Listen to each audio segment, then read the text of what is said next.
Charles, it is so good to see you virtually, but not as good as the last time I saw you in Atlanta because you were paying for everybody's drinks. So that was a better time. Hey, listen, you're one of my favorite people. I'm so proud of your success, and it's my pleasure to be on your podcast. It's going to be awesome today. Thank you, Chuck. No, I respect so many of the things that you do, and most importantly, I respect how true you are to what you think and what you say and the conviction that you say those things with. So there is so much that I want to talk to you about. This is definitely going to be a very full 45, 50 minutes for sure. But I do want to talk a little bit about this idea of how you always are kind of buying everybody's drinks and creating an experience for everyone. Have you always been like a giver like that? No, honestly, be honest with you, Taylor, just when I got money, I started doing that. And I'll tell you why, because, growing up poor, nobody ever bought you anything. And, my mom was a great lady. My mom worked was a maid, and my grandmother worked in a meat factory. And they were two incredible women. But, I didn't realize we were poor till I got older. So now that I'm blessed, and I make that clear, I'm blessed because of a stupid basketball. I have an amazing life. So I don't want people ever paying for drinks when they're with me. Man, I've been so lucky and blessed. And like I say, when I didn't have anything, don't try to buy me stuff now that I'm loaded. So I said, no, I got all the drinks. I got the dinner and I got the drinks. Just relax. I needed your ass when I was poor living in the projects. Don't run up on me now telling me, hey, can I buy you a drink? No, you can't buy me a drink. I'm good to go now. Yeah. So that's as honest as I can be. Nobody bought me anything when I was poor, but now all of a sudden, because of who I am, they want to buy me stuff. I'm like, no, it's too late now. I needed you back in those project days. So, and I just feel good, man. Because like I say, it's weird. I'm almost 60, Taylor. It's really weird. I'll be 60 in a couple months. I was talking to I was with Dr. J. We were on a plane together, and I remember he was 35, him and Moses, when I first got to the NBA, and we used to call them Gramps. And now I'm like 35. Now I'm like 59. It's Yeah. weird turning 60. No, for It's sure. like, And I also yeah, I think was like, too, as you get older, your understanding of age and what it means to actually be old changes. Like now, I don't think that being 60 is being old. You still have so much more life that you're you living don't if know you're that, 60. Taylor. You Obviously, don't know that. I'm saying in a world where you're safe and healthy, Yeah. right? 60 is not old. If everything goes the way you would think, you have lots of life to live. Yeah. Well, so I look at it like this. 50 is my magic number. Anything after 50 is gravy. I always tell people it's only sad when young people die because they didn't get to experience life. But I think if you've been here 50 years, you should have accomplished something. You should have done something in your life.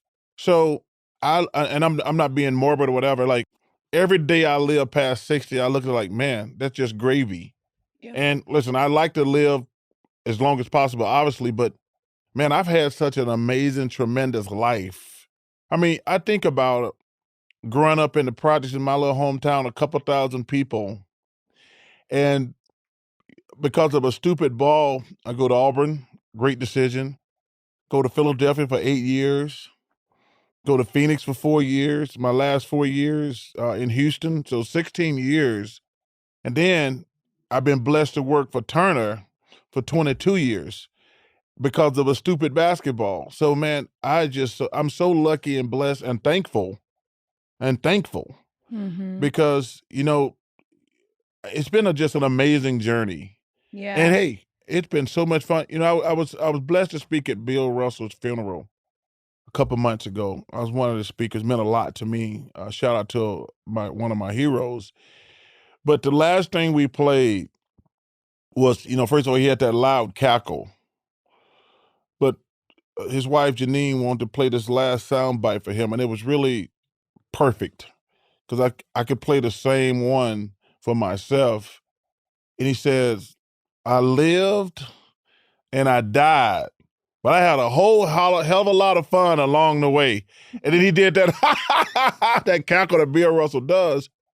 And that's amazing for me. Like, I lived I'm gonna die, but man, I done had a hell of a lot of fun along this journey. It's been Yeah. incredible. Yeah. It's been amazing, and I mean, I can it's been great. Yeah. No, I think that's really beautiful and a great outlook and perspective to have on it. I do wonder, with some of your peers passing, right? Being close to people that have passed, how has that changed your relationship with death? And even though you're saying that right now all these days are gravy, are you Yeah. scared of the actual dying? Does that make No, sense? not at all. Not at Mhm. all. Because it's crazy. Like, I look at this crazy world we live in, and I think about those 4 kids in Idaho who died. I think about all my gay and lesbian and transgender friends got their club shot up in Colorado a couple weeks ago. I look at the crazy kid who shot up the Walmart and killed all his coworkers. And you just say to yourself, man, you just hope you ain't around when some crazy stuff happen because we just don't know. And I just said, like, hey, you know what, man, I done had a good run. Whatever happens, happens. I mean, Taylor, I sit there sometimes, like when I go back to my hometown, I drive by the projects where I built my mom and grandmother a house. And I think about, like, man, look at all the things you've accomplished in your life. I go by my high school and I make sure my teams look good. Hey, my high school teams in basketball, they look good because of Chuck. And they had a great season. They lost in the playoffs, but I want to make sure those kids look good. I said, I don't care if y'all ain't worth a damn, but y'all gonna look good. And, stuff like that means a great deal to me Yeah. because I keep trying to do some good stuff away from the court. Because number one, I've been blessed to make a ton of money. And one of my goals has been, and I've done for the last, I think, 13 years, my goal is to give $1 million a year away to charity. So I started obviously with my high school, my college, another school in Alabama. I did Wounded Warriors. And I just did my 6th year in a row historically black college at Spelman. I've done 3 in Alabama and 3 in Georgia because those HBCUs mean a great deal to me. And I'm really just want to keep giving this stuff away. Cause like I said, I have one daughter.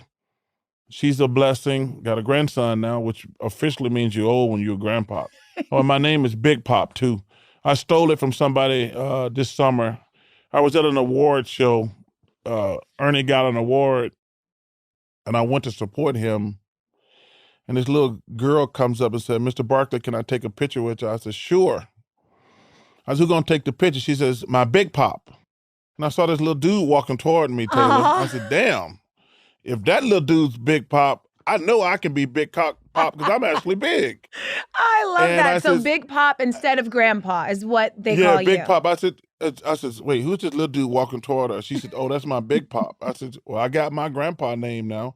I said, "This little dude can be Big Pop. I can be Big Pop." So, Yeah. yeah, shout out to Ernie for winning the award, but also shout out to the little girl who gave me the nickname idea. Oh, I love that so much. Big Yeah, Pop. So is it Big Pop Chuck? Is it just Big Pop? Big Pop, just Okay. Big Pop. Now, little Henry's not talking yet, but he likes hanging out. So he sleeps here, and I got a beer in his other hand, and we watch football together. I got him trained. He sleeps right here. He watches a little bit, then he falls asleep, and then I get my beer in my hand, and it's a good little picture. So it's 2 things you love a lot, your grandkid and Yes, some beer. yes, yes. And that's your perfect day. Well, depends on how the game is going, who I bet on that day. Yeah. So if I win a bet, it's a really perfect day. Okay, I love that. To more perfect Yes, days for you and Henry. yes, yes. One thing you did that I thought was really special and really important was during your Hall of Fame speech, you gave time to recognize Sue Bird and Sylvia Fowles, 2 absolute greats in the women's game. What led you to sharing that moment with them? Well, I think it's important when we acknowledge Sylvia and Sue, they're two of the greatest female basketball players ever. That was my only chance to get to talk when I was introducing my mentor, Dick Ebersol. Dick Ebersol is the man who talked me into doing television. He was great. And I told the story that night. I want to acknowledge those two women, first and foremost. But when I was introducing Mr. Ebersol, Taylor, I remember, so I originally was going to go to NBC because they had the NBA back then. And a friend of mine, Michael Jackson, worked here at Turner. And he called me. He said, Chuck, I need a favor. I said, oh, anything for you, brother? What you need? He said, I need you to meet with Turner. I said, well, Mike, I'm going to NBC. He says, yeah, I think I know that, but do me a favor. It'll make me look good at work. And I'm saying, you know what? Come on down. I said, I'm coming on down. And we went out to dinner. We started talking. And I'm really starting to like these dudes. Then we start smoking some cigars, and now I'm feeling like, hey, so my goal and my ambition on television is, now I don't want to cry wolf all the time, but when the things come up socially, I want to be able to talk about them. They're like, you can talk about it as much as you want to, as little as you want to.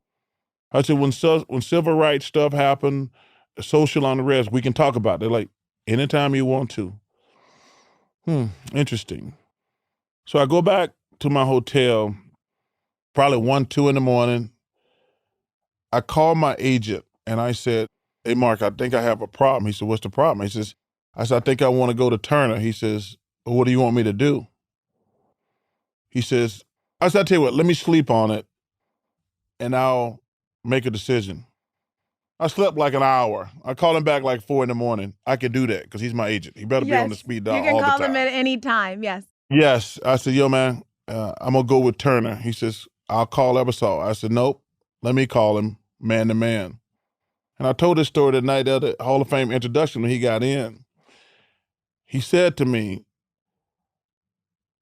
and I was almost teared up telling him because he had groomed me to, he talked to me because I had never thought about television until he talked me into it, and we went to dinner a couple of times. He said, he says, those guys at Turner are great. You're going to be great on television. Good luck. And I was like, what? That's it? And when he said that, it took all my heartache away for having to break the, but him just saying, those guys at Turner are great. You're going to be great on television. If you ever need anything, reach out to me. And from that, and the rest, like I say, he means that much to me.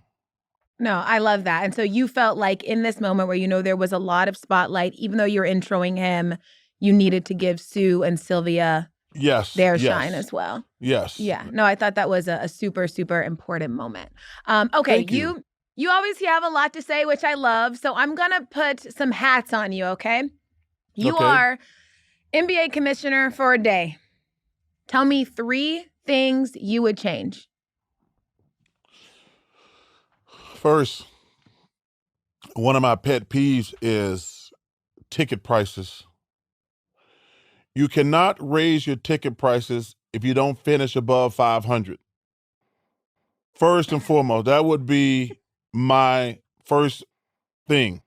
You cannot raise your ticket prices if your team sucks. Okay. First and foremost, that'd be my number one thing. Secondly, we can't have this load management. It's not fair to the fans. It's not fair to the game. You need to play. To make tens of millions of dollars to play 82 basketball games, most of the time, Adam changed the rules so you don't even have to play back to back. Mm-hmm. You need to play all the games. Those are the first 2 things I would say. Okay, so can't up the ticket prices if your team's below 500, and then also no load management. What's number 3? No load management. Number 3, I would probably shorten the season, play 70 games, because, they're adding playoff games, so you can make up the difference in that. And I wouldn't start the season until Christmas because, number one, nothing can beat the NFL. It's on a whole nother planet. But college football is really popular and significant also. If you go back and look at our ratings, our highest ratings ever was because of the strike. The season didn't start to Christmas. And everybody want to say people wanted basketball back. I said, no, it had nothing to do with that. You're not competing with college and the pros. That was the big difference. We would still have the entire schedule, January, February, March, April, May, June, till ourselves. And there's no other sports, realistically, during that time. We'd have our own isolated situation. And when you don't have competition, because listen, pro football and college football on a whole nother level, those people are addicts. They kind of love those two sports. So the number one thing you can do is avoid those starting at Christmas. That's my 3 suggestions. Do you think we see a world where any of those 3 come true? Genuinely asking. Well, I think they all should come true, to be honest with you, Taylor, because listen. But do you think they do? That any of them actually come to fruition? The number one thing that I would say would be the ticket prices. I mean, these guys now, I wish they would stop lying about the load management. They say, well, it's not good for your body. I said, well, first of all, these guys been playing basketball 82 games in raggedy sneakers, flying commercial. If they can do it for $5,000, I'm damn sure you can do it for $50 million, okay? I mean, I'm like, wait a minute. These guys been playing basketball forever. They played in Chuck Taylors and things like that, flew commercial, flew buses and things like that, and they happen to play all the games. We fly private. We got the best shoes. We got the best medical equipment, but y'all still need load management. Please stop it.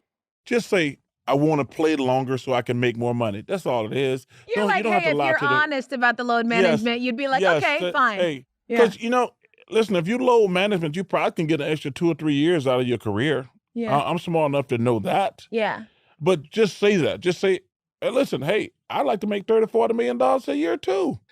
But just don't say I'm low, because you hear the guys, well, it's not healthy for your body, blah, blah, blah. I'm like, yo, man, we've been playing basketball forever. Relax. They got the best stuff ever today. Don't stop lying. That's the only thing. But okay, I really truly. Oh, go ahead. I really truly believe that ticket thing. It's not fair to fans if your products suck and you still gonna raise their ticket prices. Yeah. And I don't think it's an unusual ask. Well, you shouldn't be able to raise ticket prices if your team sucks. That ain't fair. Do you think that the NBA should adopt, that kind of a system of regulating teams if they're bad? No, I don't know if you can do that, because I don't want to do that because it's not fair. Like, I want the fans to see LeBron. I want the fans to see Giannis. I want them to see KD. Mm-hmm. So, yeah. So, and you asked me another thing. If a guy is suspended, mm-hmm. I suspend him for home games. I don't suspend him for road games, because that might be the only time that player goes to that city. So if there's a suspension, this happened quite a bit. Like, guys didn't get to play. That's the only time they're going to play there. Some of these fans save up all their money to see the one time the Golden State Warriors. They want to see Steph play. They want to see LeBron play. They want to see Giannis play. If guys going to load manage, do it at home. But if guys are suspended, the NBA says, okay, you're suspended 3 games. You're on a 3-game road trip. You're only going to play that team one time. You're going to sit out 3 games at home. Those are a couple of things that I'd like to see changed. Okay, now it's time for your GM hat. Do you want to be GM of the Sixers or the Suns? Wow. And then you have to tell me the 2 things you would change. Wow, girl. Okay, so the Sixer situation is going to come down on Embiid and Harden. Plain and simple. They both, the playoffs are for stars. The Suns, it's going to come down to Booker and Aiden. I love Chris Paul. They give me a hard time on the show, said all the time, he's the best leader in sports. But you can't expect your guy to be 38, 39-year-olds. Because you saw last year he was great early in the playoffs, then he got tired. You can't expect that from a guy who's 38, 39. It's going to come down to Booker and Aiden, really Aiden, because Booker's going to do his thing. Aiden's got to pick it up a little bit. But those are two question marks that you asked me about those teams. I mean, the jury's still out on James and Joel. Can they play together? Mm-hmm. It's interesting when you see they play great separately, but they don't play well together. And Aiden's just going to have to grow up and learn to be a dominant player. I mean, Booker, he's already a terrific player, but there's a lot of pressure on Aiden because he's really got to pick it up. Well, then, okay, just to push you on that question, then, if you are looking at the Suns and if you are the GM, what's the things that you would do to ensure actual success for that Phoenix team? Well, they are successful. They made it to the finals. They are. They had the best record in the NBA. But first of all, I have Jay Crowder. I can't believe Jay Crowder is still sitting at home. Jay Crowder's a heck of a player. I mean, I'm a big Jay Crowder fan. I can't believe he's sitting at home right now. Not just him. I can't believe some of these other teams ain't picked him up. I'd pick his ass up immediately. If I'm the Milwaukee Bucks, because you're going to play against Tatum and Brown, you need all the wings you got. You can't, so that'd be the first thing I'd do. Okay. But, it's kind of, it's starting to shape itself out right now. Boston and Milwaukee are separating themselves from the rest of the East. Now, the West is going to be interesting. I said on the show last week, I think Denver's going to finish with the best record. I don't think Utah can keep it up. They're starting to come back to earth. Yeah. So I don't think they're that. But I think Denver, the Warriors at the mercy of their young guys. The young guys are not playing great right now. It's too early to give up on them. But, man, Wiseman and Kuminga got to pick it up. Yeah. Or the Warriors are going to be done. So I want your opinion on a topic that people around the NBA are discussing right now. And I think that in some ways you can relate to it because throughout your career, both in college and professionally, there was always a lot of conversation about your body. There was a lot of commentary about your weight or your size. And I think that unfortunately, that is happening to Zion a lot more recently. So much so that when he was asked about Thanksgiving, he felt like he couldn't even answer the question for fear of people talking about how he looks. Yeah, I saw that. I was disappointed for him giving the public that much power. Thanksgiving for eating. You don't have to worry about, if people make fun of you, that's on them. But you never give other people power, first and foremost. Secondly, Zion's got to get in shape. You can't, I'm trying to phrase this. He can't keep getting hurt because at some point his body's not going to recover because, man, the body's an amazing machine. I'll give you an example for me, Taylor. When I first got to the NBA, I was about 295 pounds. I played in college right around 300. And I wasn't getting the play, but I had success. See, just if you have success overweight, that does not mean you're successful because the game changes when you go. High school shape ain't college shape. College shape ain't NBA shape. And, you got to get better at every level. So I was a number 5 pick in the draft. I wasn't getting to play. And the best thing ever happened to me was Moses Malone. Me and Moses lived in the same building. And I said, Big Mo, can I come see you tonight? I got some stuff I need to talk to you about. He says, yeah, young fella, come on up. And I went up to his penthouse. And I said, Big Mo, why am I not getting to play? He said, oh, yeah, young fella, you're fat and you're lazy. And I said, what? He says, you fat and you're lazy. You're so overweight you can't work hard. And first of all, I did like all grown men do. I cried a little bit because it hurt my feelings. But wait, hold on. I will say, I have to stop you right there, though, only because you crying to him saying that you're fat is how Zion must feel when people are talking about him. But then you can't preface the opinion with, I hate that he's taking it personally, because anybody would take it personally if someone was discussing the their fact weight. that the thing he took personal about, he's worried about what people think he's gonna eat for Thanksgiving. That was the part. He's like, yo, man, you eat what you want to eat. That's the point I'm at. He's thinking about that tells me he's thinking about it too much.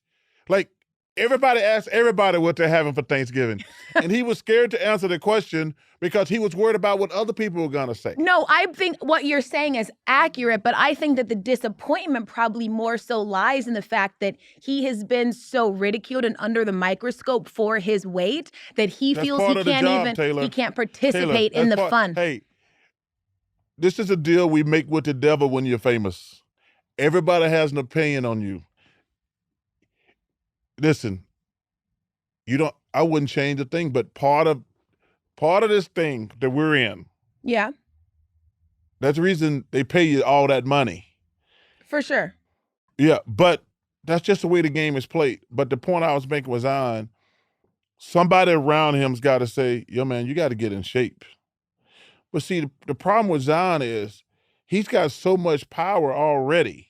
Mm-hmm. Like, they're scared he's going to leave in a couple of years. Like, they had to make the big decision whether to give him all that money this summer, and they did.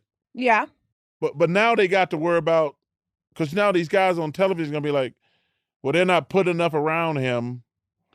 He can leave in X amount of years. You know, that's the new thing in NBA now. When a guy don't want to be somewhere after X amount of years, he moves. But Zion's got to look in the mirror and says, hey, you know what? Brandon's playing great. CJ's playing great. Our bench is pretty good. I'm the one holding us back because I have not been available. The best ability is availability. For sure. But he's got to look in the mirror and says, I got to get in shape because I keep breaking down. Yeah. And and I think his weight does have something to do with it because he's a big man. He's really explosive. But he's got to look in that mirror like, hey, that shit hurt me when he called me fat and lazy. But he said to me, if you want to get in shape, I'll help you. So he said something, Taylor. He says, well, let's lose 10 pounds. I get to 290. I can feel a difference already. Mm-hmm. I get to 280. Now I'm really I'm starting now. I get to 270. I get to 260. I get to 250. And I actually got to 240, but I said, I don't feel good at 240. I don't have no strength, blah, blah. He says, well, 250 is your weight. But this man help me lose 50 pounds, and the rest is history. But it started out with an honest conversation. Yeah. And I think that's fair. I think that's fair. Like, I agree with what you're saying. I think that it is incredibly fair and within the scope of the job for people to be talking about Zion's, lack of conditioning or how his diet is holding back him as a player or how he's too big right now to be effective. Like, I think all of those are fair, but I think there's a difference in these like constructive analytical comments and the jokes that he receives. Yes. But, and I'm saying the jokes are, to me, what is the problematic aspect of it. And because of the jokes. But that goes with the job.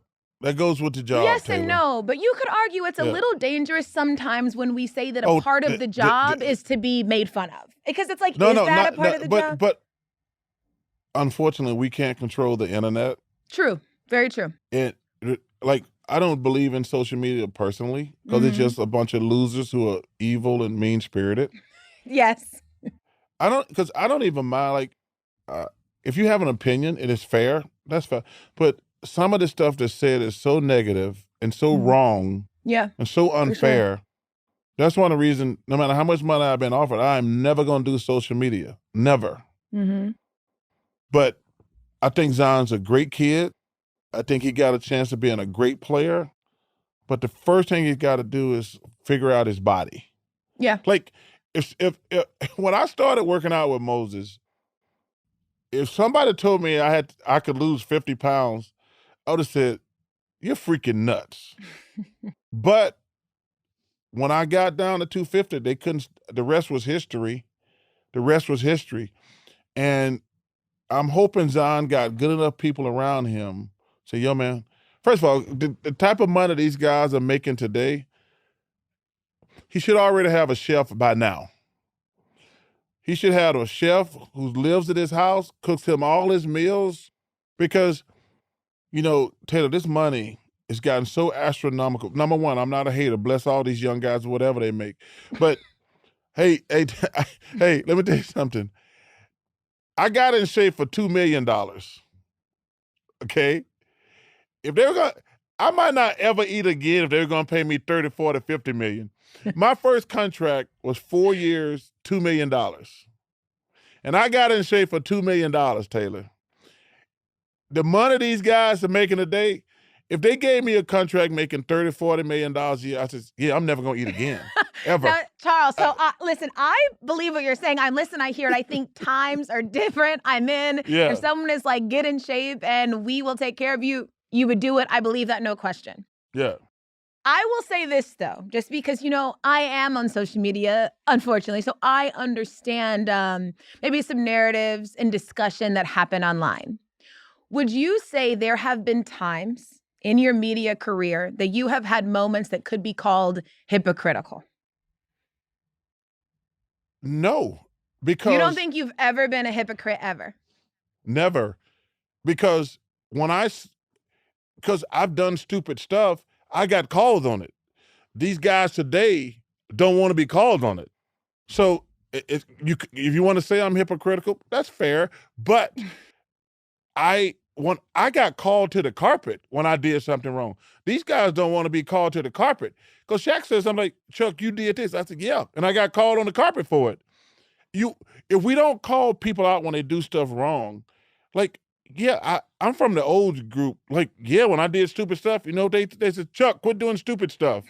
Like today's generation, when they do stupid stuff, they're like, yo, man, Charles is killing me on TV. I says, yeah, Charles got killed when he did stupid stuff. Am I not supposed to call guys out when they do stupid stuff? Oh, you totally should. You got to do your job. No. But being a hypocrite, being a hypocrite would mean there's things that you have done before, and then you fault someone else for doing them. It doesn't necessarily mean that whether you're calling because I got faulted out. when I did it. I got faulted when I did it. So I don't have a double standard. I said, yeah, when I did that, they called me out. And yeah, I'm going to call them out because I'm not going to let it go because I did something stupid. I said, when I did stupid stuff, they called me on it. This new generation, they're like, they don't ever want to be called out on anything, which is really unfair by them. Because, Dr. J gave me the best advice ever because I went ballistic the first time somebody in the media called me out. He said, Chuck, take a step back. He says, is the criticism true? I said, what do you mean? He says, sometimes when somebody criticizes you, it's correct. And that probably was one of the best, because I think it was my third year, I was becoming a star, and Dr. J taught me a lot. He says, take a step back. What was the criticism? He says, is the criticism true? And I said, well, okay. Because listen, nobody wants to be talked bad about. Let's get that out the way. For sure. But sometimes you do have, okay, I was wrong. And that's another thing about this generation. They cannot fix their lips to say, my fault, I was wrong. They cannot fix their lips to say that. I want to stay on this because this is fascinating to me because I've always kind of wondered, how much of your experience, maybe your faults, your whatever, right, play a role into the opinions that you form about other players and also your perception of this generation versus whatever it was like for you when you were in the NBA. Yeah. Do you think, and I want to be clear on this, I don't think that you did anything wrong here. I think that both people were right in how they felt with the Klay Thompson situation. Yeah, I was disappointed in Klay because, hold on for a second. I was disappointed in Klay because I went back and looked at what I said. Okay. Klay was the best two-way player in basketball for a long time. And what I said was, he's still a good player. He's never going to be that guy again for three reasons. Age, Achilles, and ACL. No player gets better when they get older. That just doesn't happen. But every player declines first and foremost as they get older. But you factor in an Achilles and an ACL. I said, and like I say, and we've talked about this. I didn't say the guy was a bum. Mhm. I said he's never gonna be that guy again. I was caught off guard because I went back and looked. I said Klay's still a heck of a player, but he's never gonna be that best two guard in the NBA that he was for a long time because of age, Achilles, and ACL. And I was disappointed that he overreacted because he 100% overreacted. Because I said, kid's still a good player, but his days of being the best two guard in the NBA. Because I'm going to tell you what happened that night, because I've been there. Devin Booker was kicking his ass. And when you get older and you're like, this guy's kicking my ass, there's nothing I can do about it. Because that was really hard for me when I got older, because I'm like, this dude can't play, and he's kicking my ass. That happens to every great player. But then you could tell Klay was frustrated because he started talking about the 4 rings, which nobody can ever take them 4 rings, and he's one of the best players ever. But that night, Devin Booker was kicking his ass, and there was nothing he can do about it. And I saw the frustration, and that's how I came out. I says, Klay's going to have to understand he's got 4 champs. He's a great, great player. But because of age, Achilles, ACL, there's nothing he can do about Devin Booker at this stage of his career. But you know that, like, and the reason this is interesting to me is because it's like both things in essence could be true, right? Like you can think that Klay won't be the same player, but he can also have his feelings hurt by you saying that. And so calling it an overreaction, I think, is more, that was his feeling about what it is you said. But what you said, you're entitled to. I don't think you did anything wrong with that, but I think that it's hard to say that things we say aren't personal when you're talking about something that is so personal to someone. Does that make 100%. sense?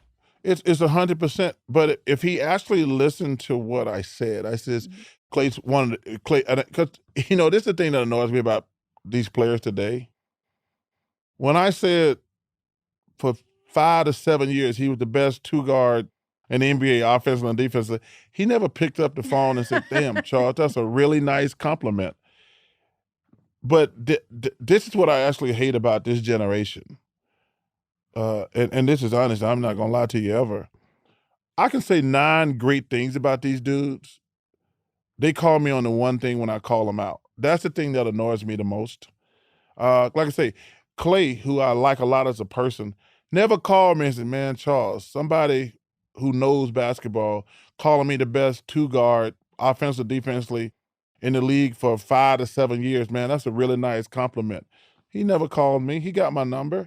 But the one thing where I was actually making a basketball point, a true basketball point, Klay, I was like, yo, man, you're over 30.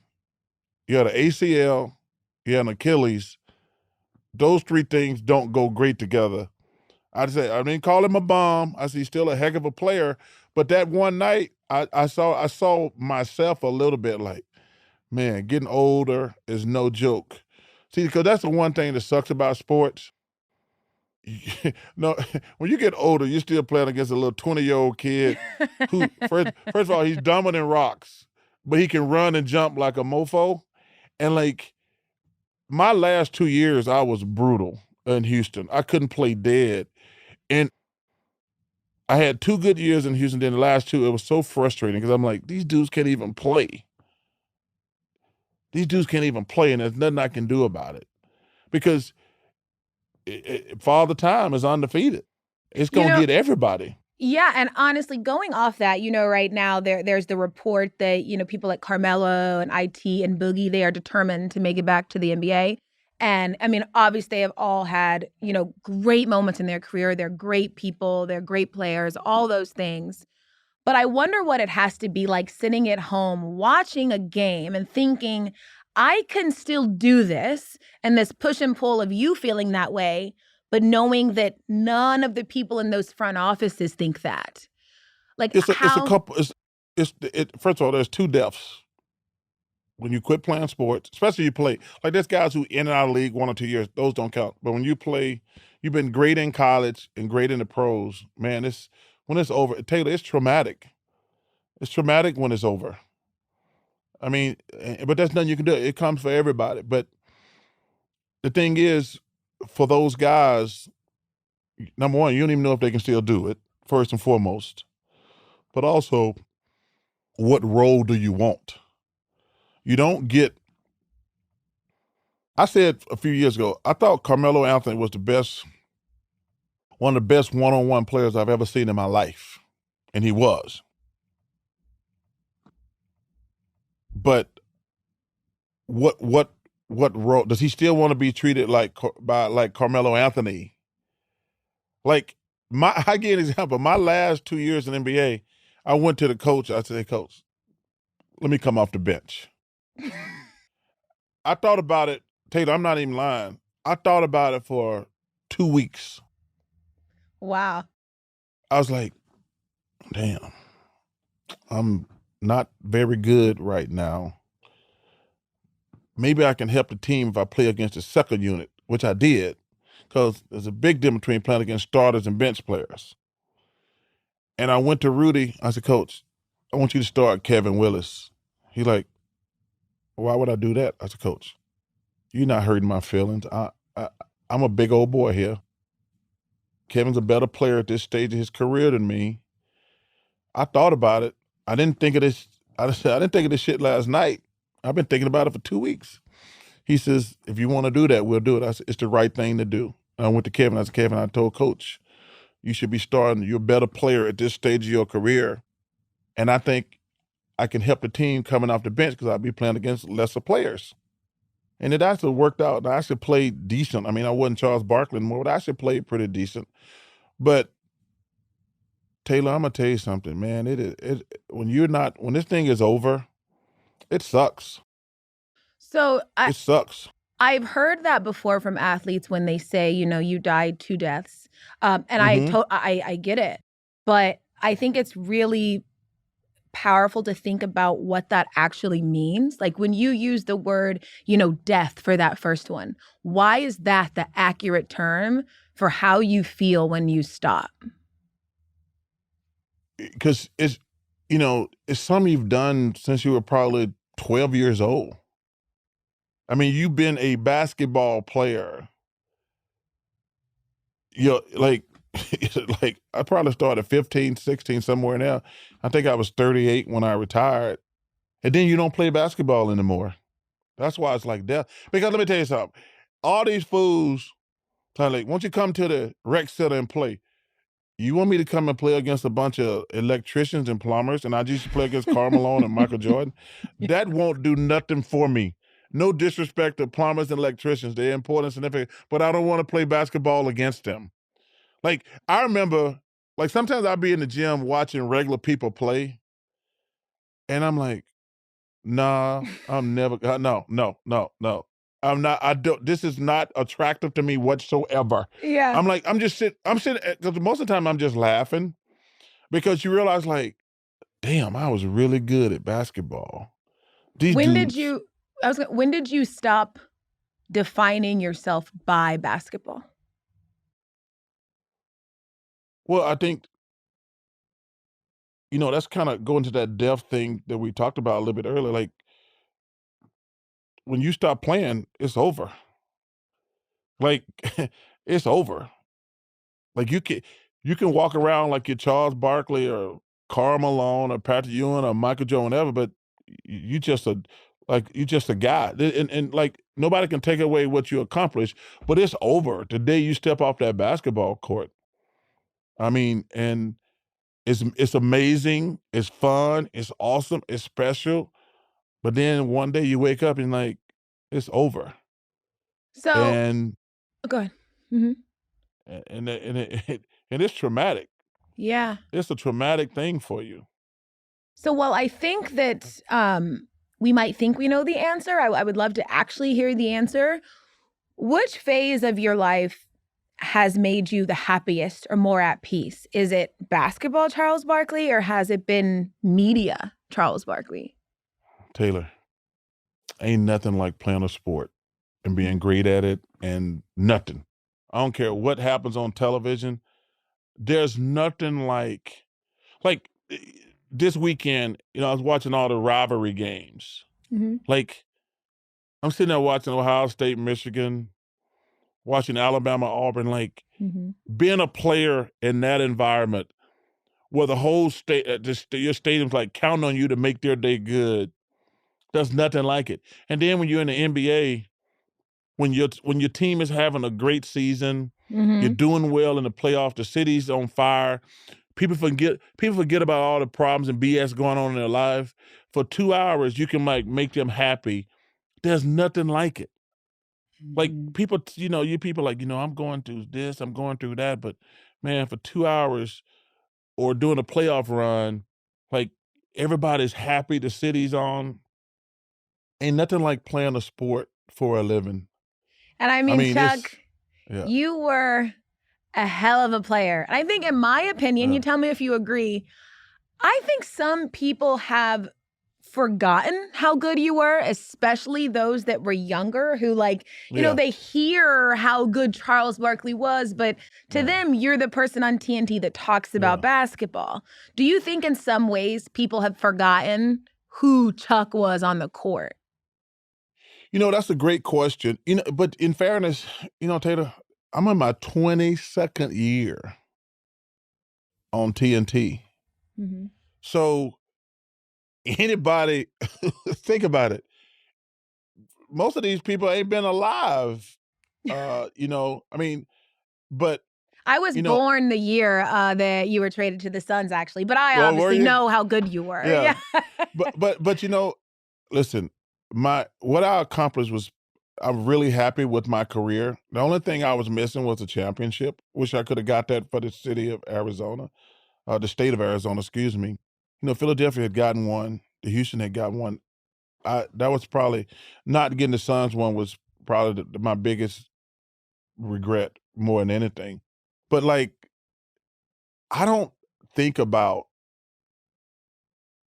my past as far as people recognize it or not.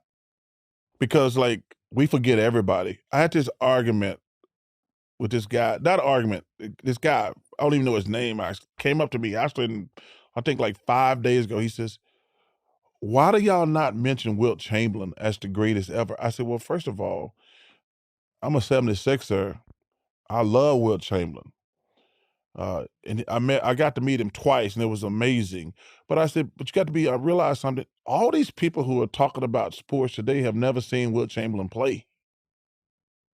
So I think once, that's just a part of evolution where most of the guys and girls on television, they never seen most of these guys play. They don't know how great Bill Russell was, Oscar Robertson.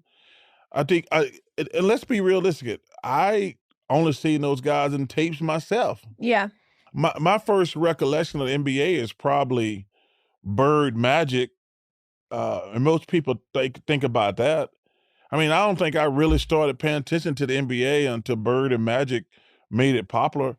I think my first recollection of really college basketball was that year in March Madness, when they were talking about, when they wanted to still probably think the most watched game in the history of college basketball. So, well, I mean, to that point, because you talked about, championships, do you think it's fair for there to be this ding on your career because you didn't win a ring? I think it's really unfair because I don't know when it became an individual thing. But what's happened, we've given these guys, see, I'm not sure morning talk shows are the best thing for sports because they make you a bust or a success quickly. I give an example. You look at Troy Aikman and Peyton Manning, two of the greatest quarterbacks ever. I think they both went 1-15 their first year in the NFL. Do you know what would happen if the number one quarterbacks went 1-15 in today's television network, loud voices in the morning? What a bust, what a bomb. I mean, like, because people are brainwashed by what they hear on television. We call guys busts after 6 weeks now. We call guys bombs after 6 weeks.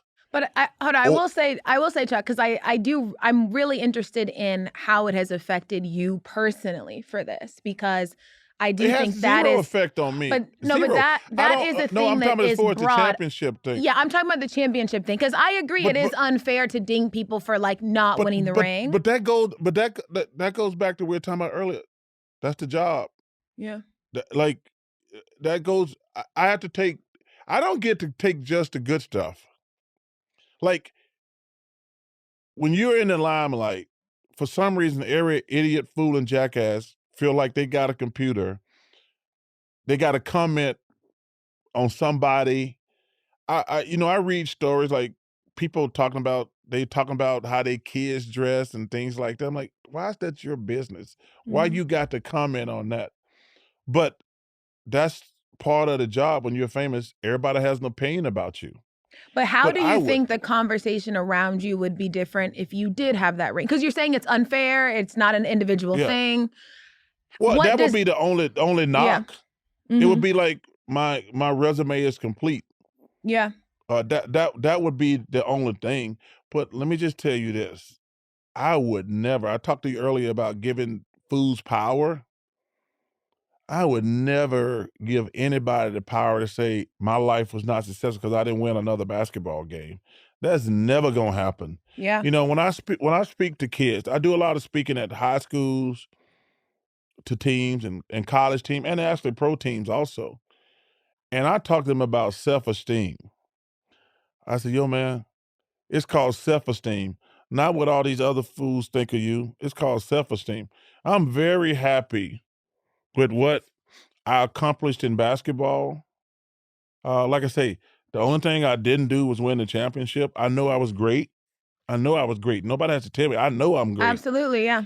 But if people want to say me, Karl Malone, John Stockton, Patrick Ewing, AI, Russell Westbrook right now going through it. He's a great player. James Harden's a great player. Joel Embiid's a great player. But just because some fool in the morning on a talk show says he never won the championship, I'm like, well, first of all, you never played. Let's get that out the way. But I would never give them that power to make me feel like less of a player. Absolutely. No, I agree with that. And it's like, does not winning the ring diminish your talent and what you were able to do? I don't think it does. So, yeah. Well, because I'm like, just because guys get paid to talk about people on television, like, their opinion, number one, don't matter to me. But like, wait, it's not an individual sport. Yeah. Yeah. But but you're only gonna get, the way this whole thing works, you're only gonna get attention if you are butchering stars. That's the way the thing works. Because, you know, Taylor, you ain't never heard Cedric Ceballos didn't win the championship.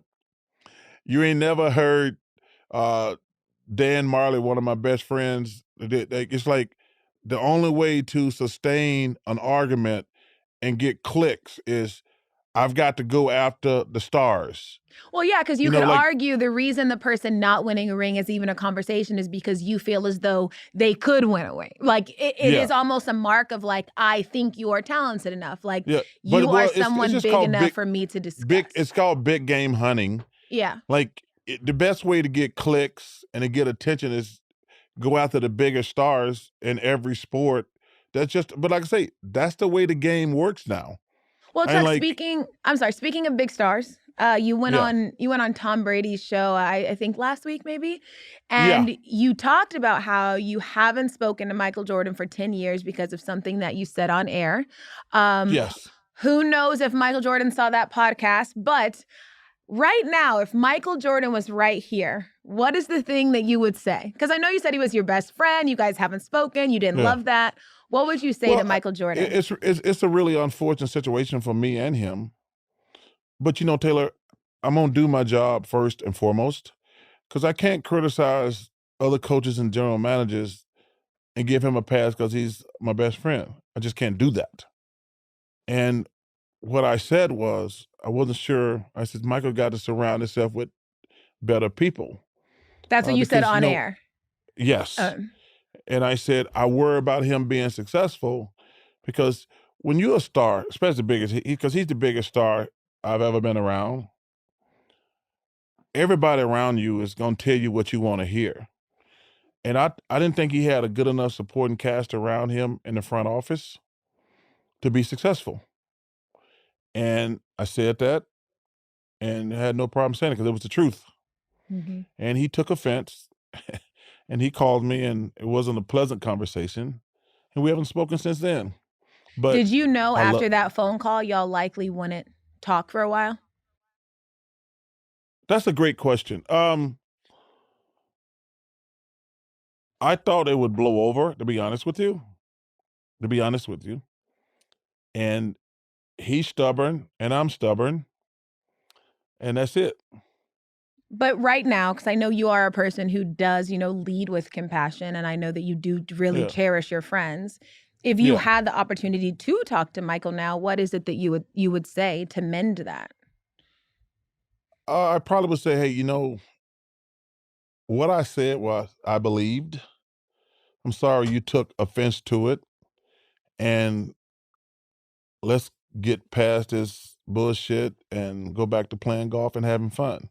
Yeah, I would think so, because just the nature of the business, I would assume there's been times, even though you haven't spoken in 10 years, y'all had to have been in the same room in 10 years. Yes, we have been. And so in those rooms, you just don't speak.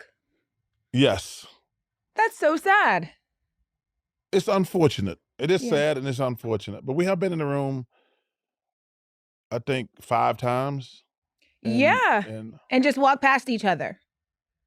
Yes, that's a good way to explain it. All right, Chuck. Next time you're in the room with Mike, you're going to be a big person here, and you're going to mend the relationship. Well, I appreciate that, Dr.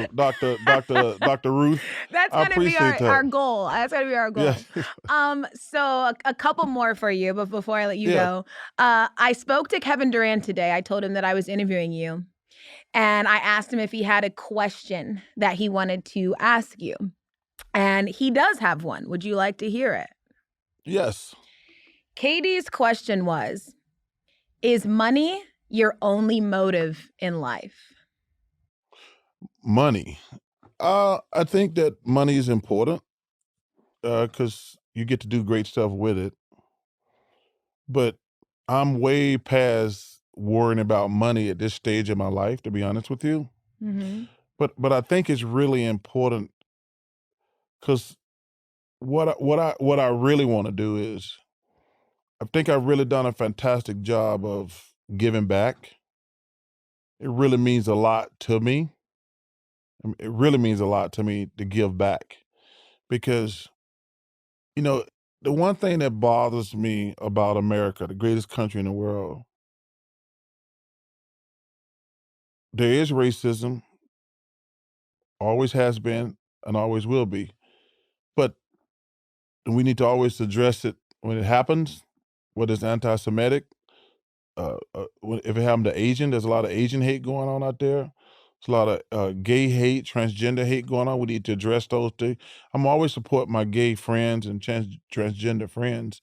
We talk about that a lot on me and Ernie's podcast. But the biggest problem, I think, in America is economics. It's rich people against poor people. And one thing that I try to do, more important thing is, the last 6 years, I've given $1 million to historically Black colleges.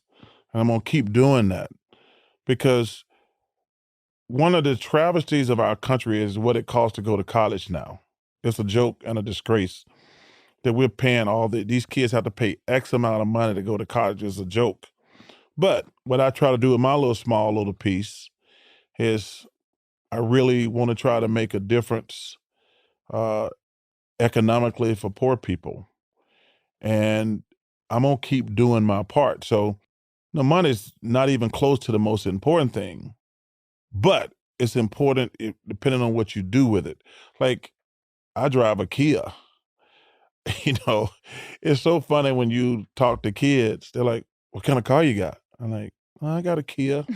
They're like, because they want you to say, I got a Mercedes or something like that. I'm like, no, dude, I got a Kia, a little Telluride. I love it. It gets me the same place as those cars, those Porsches and those Beamers and things. It gets me the same place. So why do But you so to answer, think? Oh, no, I was gonna say, why do you think? Because I didn't ask him, so I don't know. Why do you think that was the question that Kevin wanted to ask you? I If don't money know. was the only motive in life. No, no. I actually like Kevin. I think that he's a great player. I think he's actually a good dude. I think he's insecure at times because I think you have to realize sometimes criticism, like I told you earlier, sometimes criticisms are fair.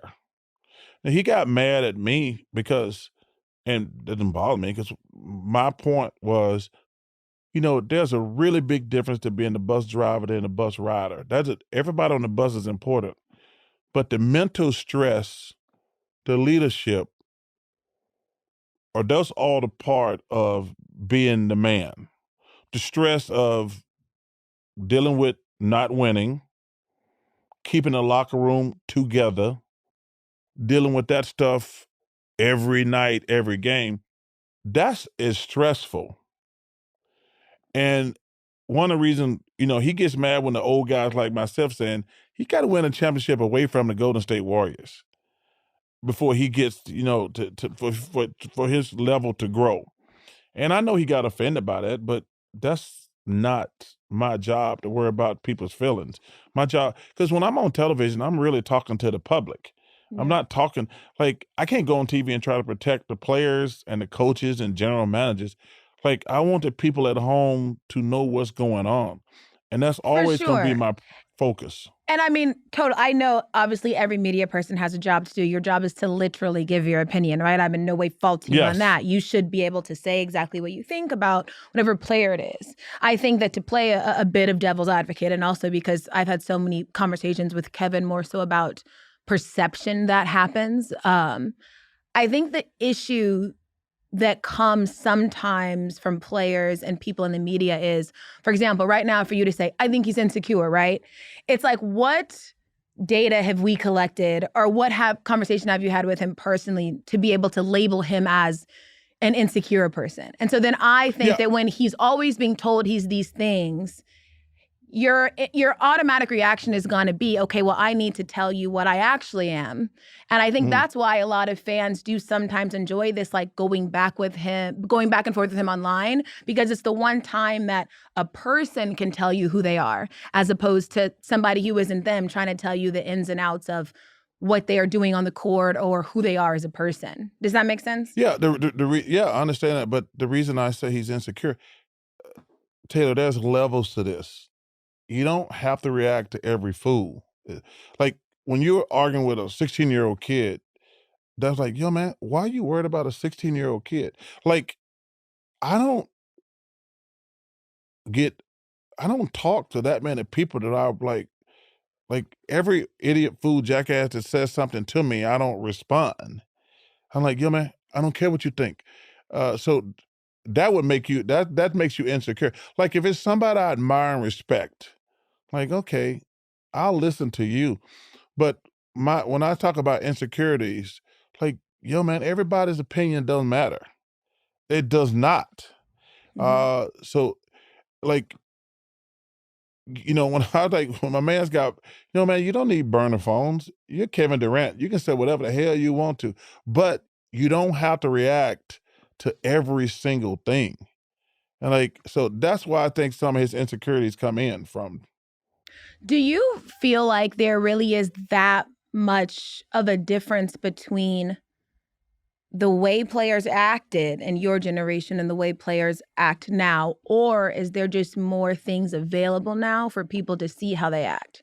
Because when I hear stories about times when you were playing or certain things like things that you have done or Shaq has done, all things that I love and I think are funny, they're Yeah. not much different than what players are doing right now.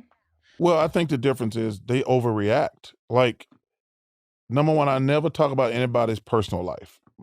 Never. I don't care. Even if it's been proven true, I don't comment on their personal life. I always stick strictly to basketball and the situation at hand. But like I say, these guys, they don't think they can be criticized. I've been criticized. Michael Jordan been criticized. Larry Bird been criticized.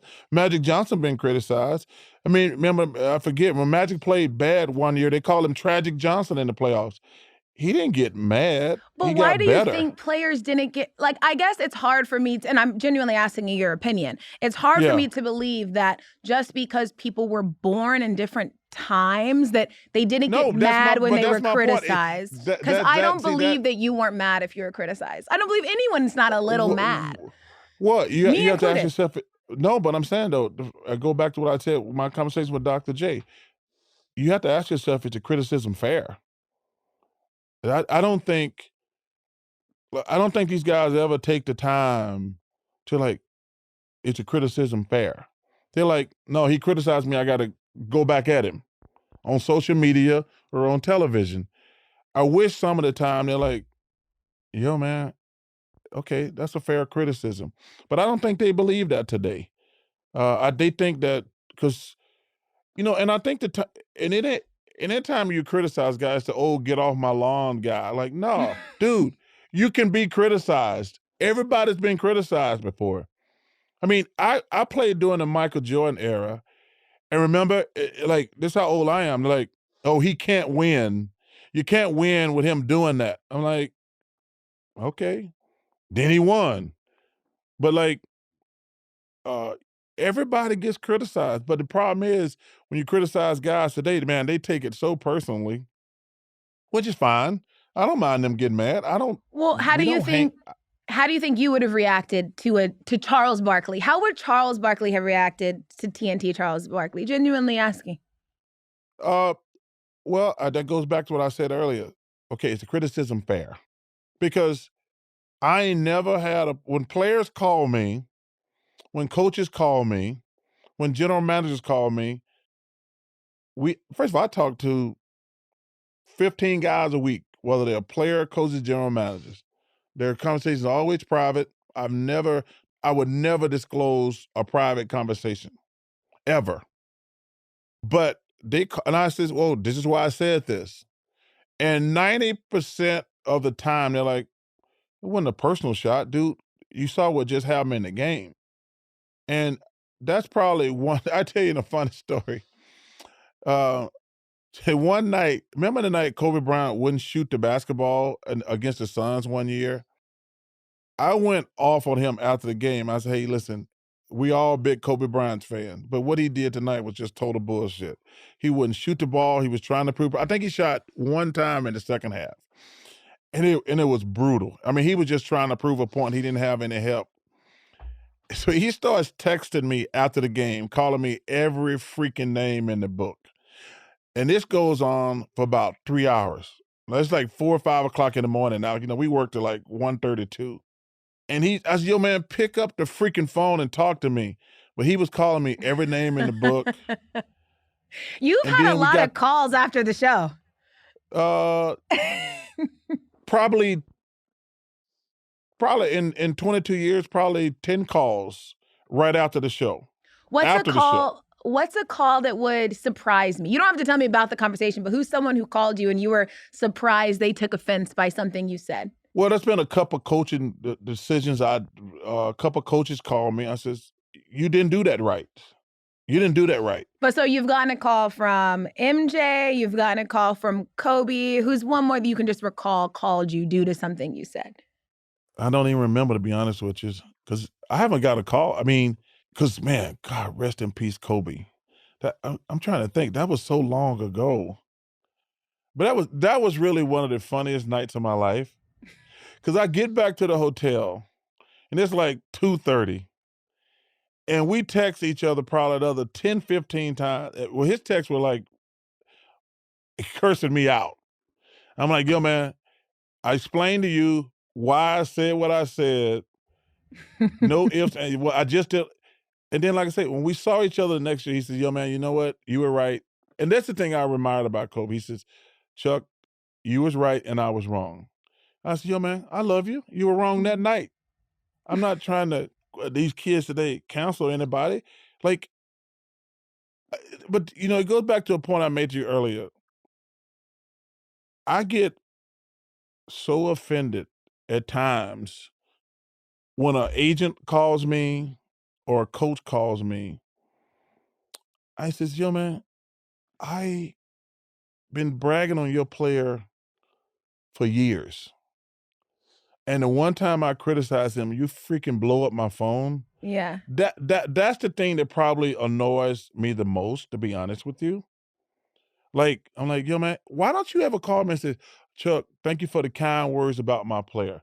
Aaron Goodwin is somebody that we text and go back and forth. He'll always call me and say, hey, man, thanks for talking good about my player. And I'm like, of course, man. But I'm trying to think. There's been a couple agents.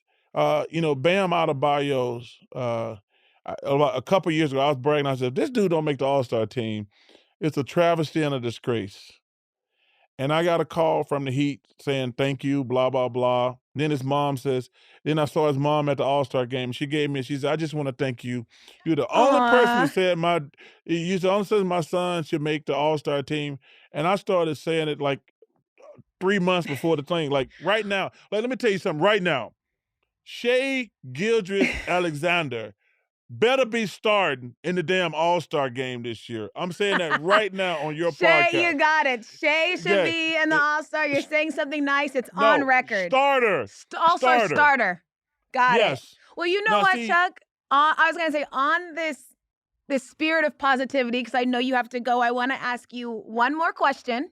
Sure. And we're going to call it the Be Nice Challenge, okay? I'm going to say 3 players, and you have to say one nice thing about each of them. Okay. Are you ready? Yes. Who do I want to do? I'm like looking at who's... Okay. One nice thing about Ben Simmons, one nice thing about Anthony Davis, and one nice thing about Kyrie Irving. Okay. Ben Simmons is a very talented player. I said a few years ago, he can't be a great player until he learns how to shoot. I says he can be a really good player. I will say this, the challenge is being nice. All of these things have to be compliments. No. But because the problem I have with your question is it's layered. Ben Simmons, I said he's a really good player, but he can't be a great player until he learns how to shoot. Anthony Davis has probably been the most disappointing to me, to be honest with you. I said 5 or 6 years ago, that guy's going to be the best player in the world. I said, that guy right there is going to be the best. And I really meant that 100%. And to see where he's at now is disappointing. I went out on a limb and said, that guy's going to be the best basketball player in the world. And now he's not even mentioned. Kyrie Irving is one of the best one-on-one basketball players I've ever seen. His ability to dribble and shoot are incredible. But you know what, Taylor? It's a team game. I have to look around at my brothers and say, oh, I'm doing it with him, and him. And that's my biggest problem with Kyrie. He's a great player, but we have an obligation to the guys in the locker room. They're in there practicing hours a day. They're lifting weights. They're shooting. They're doing wind sprints and everything during the summer to get ready for the season. You don't do this thing by yourself. So all three of those guys got a lot of pros, but they got some cons too. So your question is great. Your little be nice thing is great. But be nice thing. Yeah, but you can't. It's like my life and your life. I always sign autographs. You do. I've never seen you turn one down. I always take pictures. And it's annoying as fuck sometimes. Sometimes I'm trying to eat. But you know what? That's part of the gig. You don't get all the good stuff. Like, you being a woman, a Black woman, talking sports, there's going to be some hate and animosity towards you just because you're a woman. And that just goes with the gig. Yeah. And like, we know what I always tell people though? It damn sure beats working. You know, we do have a good life. We talk about sports and we get paid. I know. For it. I tell people all the time, they're like, yeah, man, don't you get tired of autographs, pictures? Yeah, sometimes I do. And listen, if my friends feel the need to share social media with me, I'm like, yeah, man, I got a life. I ain't got time to be sitting around and reading the internet. I got stuff going on. Don't be bringing it to me. If I wanted to follow it, I read it myself. I mean, in their defense, there's some funny like Charles Barkley memes and there's some funny Chuck stuff. Hey, listen. And like I say, I signed up for the gig. And I'm gonna tell you something. I take the good with the bad. I don't get like when we go on the road in the playoffs, I don't give a damn who wins. But in one city they love me. In the other city, they hate me. I said, I'm like, yo, man, I don't care who wins. That's the thing that makes me laugh the most, probably. Like, you don't like our team. I said, yo, man, I don't care about you or your team. But fans, you know, the best advice I got was from my mentor, Dick Ebersol. And he's been 100% correct 22 years later. He says, you're going to be great on television. He said, you're always going to be in trouble, though. I said, what does that mean? He says, you got to understand something about television. People don't want, when people say they want the truth, they really don't want the truth. What people want is, hey, tell me my favorite player is great and tell me my team is great. That's what fans want. They don't like, yo, man, your favorite player is not that good and your team sucks. From that point on, they ain't hearing nothing you say. They pissed at you. But that's the job I signed up for, Taylor. For sure. And I'm so lucky and blessed to have this job. I get to work with Kenny and Shaq and Ernie and all the amazing people at Turner. You know, the people when you got a gig, the people behind the scenes work twice as hard as we do. Yeah. So I'm blessed to work with the most amazing people. Well, I will say, even though you're saying, you learn to believe and know that not everyone's going to like you, you are somebody who is so loved within sports. You're on literally the greatest sports show of all time. You are in people's homes every week. I know people love watching you. So thank you so much for coming on this show. You were a pleasure. I feel like I had so many really good conversations where I actually learned some things about you. So I really appreciate your time. And I feel so lucky that I get to work with you all the time as well. Well, I'm so proud of your success. I want you to keep pushing the envelope. We need more of you out there because you're very talented. Thank you. I mean, obviously, people can see your beauty, but they need to look past and see how talented you are. And I'm proud of your success and keep it going. I appreciate that, Chuck. I will see you in Atlanta. Drinks on you. Drinks on me. Bye. Hey, Taylor, I hit a lot more now. As you should. Hey, give me some of that contract money, by the way, but we'll talk. All right. Take care. Bye.